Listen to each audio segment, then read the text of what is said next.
before, between, to, and about. Okay? These are everyday prepositions that we use on daily basis for daily conversation.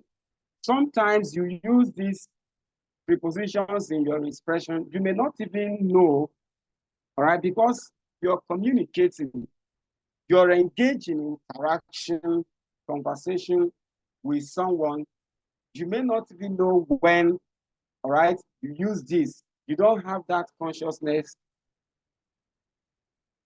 over this or about this, okay? So the uses of this preposition, as tiny as they may look, one word can disorient, disorganize your expression. Example, the preposition on. When do we use on? I told you that on is used to indicate time and also position. Time and position. All right? Time and position. Some of the prepositions are used to indicate position, direction. Okay? If I say, he threw the ball through the window, he threw the ball through the window.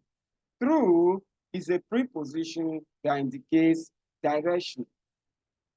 Okay? Take the trash away. Take the trash away, right? We were on our way to the market. To the market. You see, to coming before market.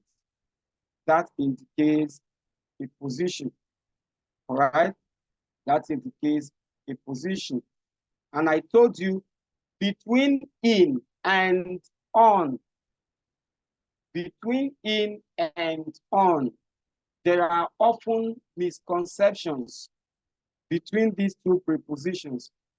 Sometimes somebody, I explained it last week, and I think it's very important that I also mention it again. When you use in a sentence, you have to look at the condition surrounding that sentence, the expression you're making. What are the conditions? Prevailing conditions. For instance, if I say, Michael came to class in time, and I said, Michael came to class on time, which is correct? Is it Michael came to class in time or Michael came to class on time, right? The two expressions are correct. Okay, now, Michael came to the class on time simply means that we fixed the class at 10 o'clock in the morning, and then Michael showed up at exactly 10 o'clock in the morning. When Michael entered the classroom, we looked at the wall clock and it was exactly 10 o'clock. So we can say Michael came to the class on time. If Michael got to the class at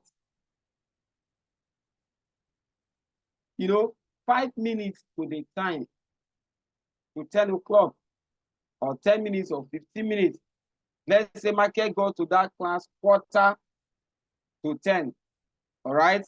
That's 15 minutes to 10. We can say that Michael came to class in time. That is before the time. To take note, before the time. Also, the preposition between and among is often misused by students, all right? It's often misused by students. Among is used to denote something so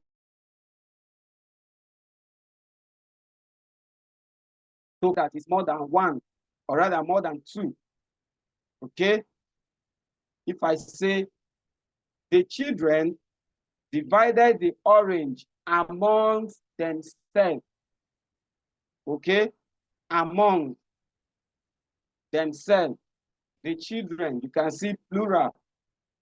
But if it's between two people, if the event that is happening, if what I want to describe, talk about, is taking place between two people, I will say, the woman divided the orange between John and James. Between. So take note of that. All right. Now, commonly confused prepositions. Okay. Commonly confused prepositions is more like what I said before. With a huge number of prepositions in the English language, because the one I showed to you previously, they are not the only prepositions. There are so many, huge number of prepositions in English. So with that huge number, it almost seems impossible to have no confusion at all. All right?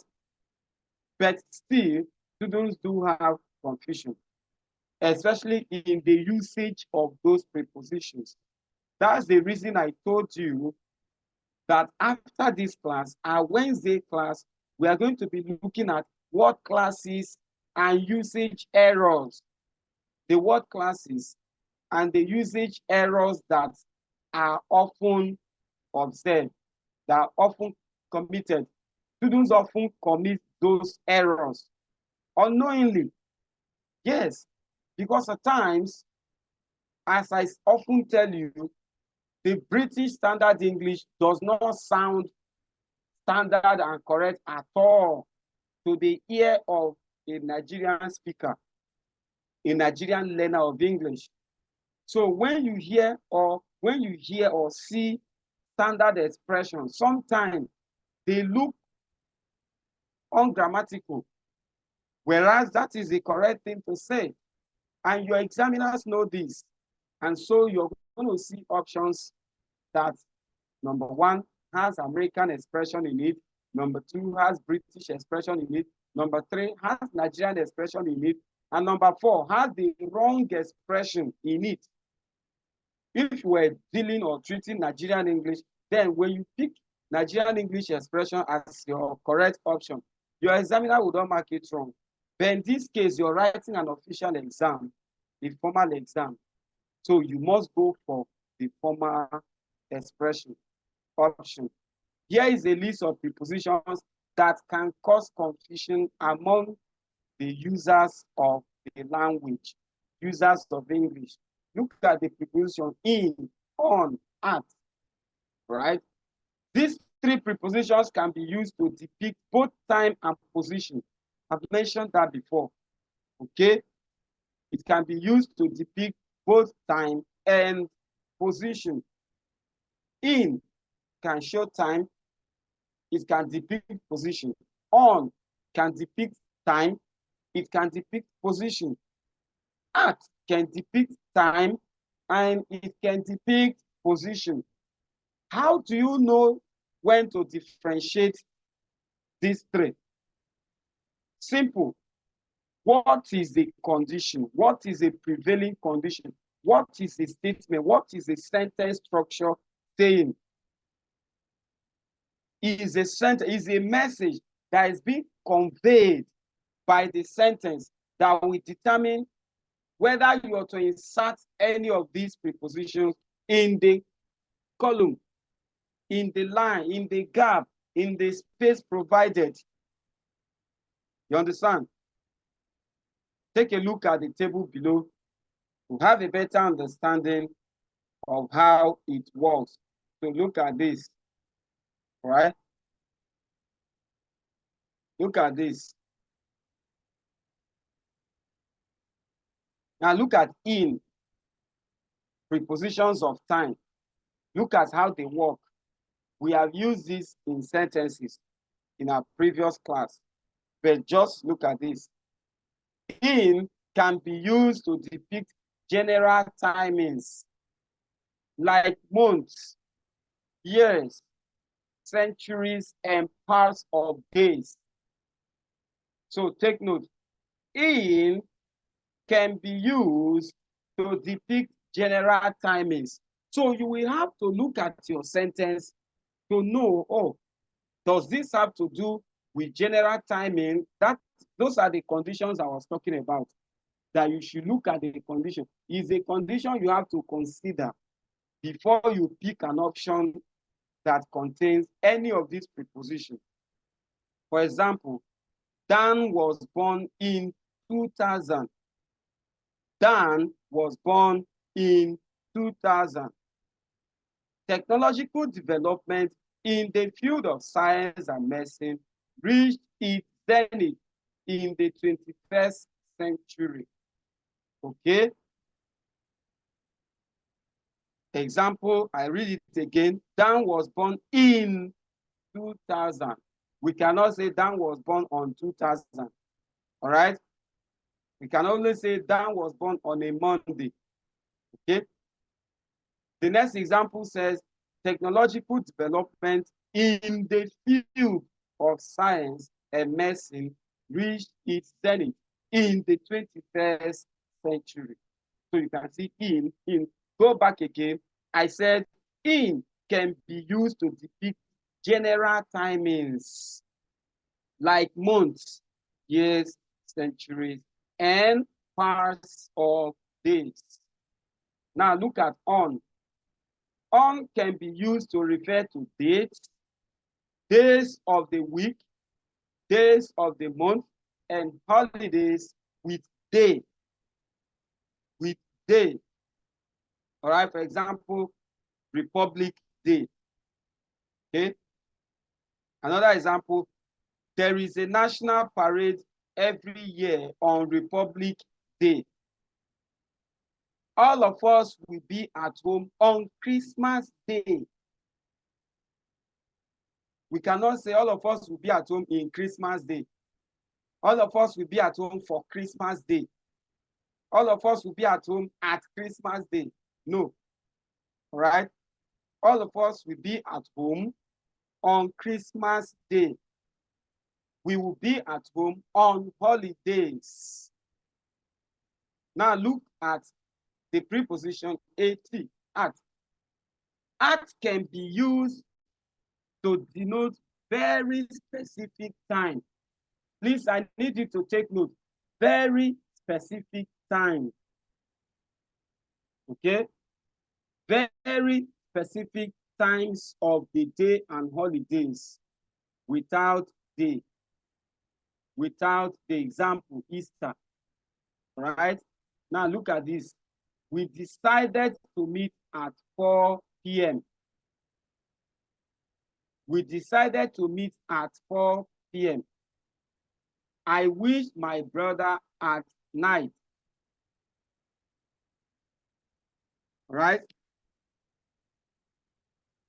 So at night, where you have in the morning. Okay? In the morning. When you say in the morning, it's not as specific as giving a particular definite time in that morning you're referring to. All right? At 6 a.m. Or rather at 6 a.m., at 6 p.m. We know already that once you say at 6 p.m., we know, okay, this is a specific time that something is expected to happen. All right? Now look at this. To and from. This is one of the confusing prepositions. To and from are two other prepositions that create confusion. But when you understand the condition of usage, then you know exactly the option to pick. To is used to denote the end location. Example, we went to Sri Lanka with my family. We went to Sri Lanka, the end location. I gave my coat to Sandra, all right? I gave my coat to Sandra. So Sandra receiving or holding my food, Sandra functions as the end location. All right. I was talking to the student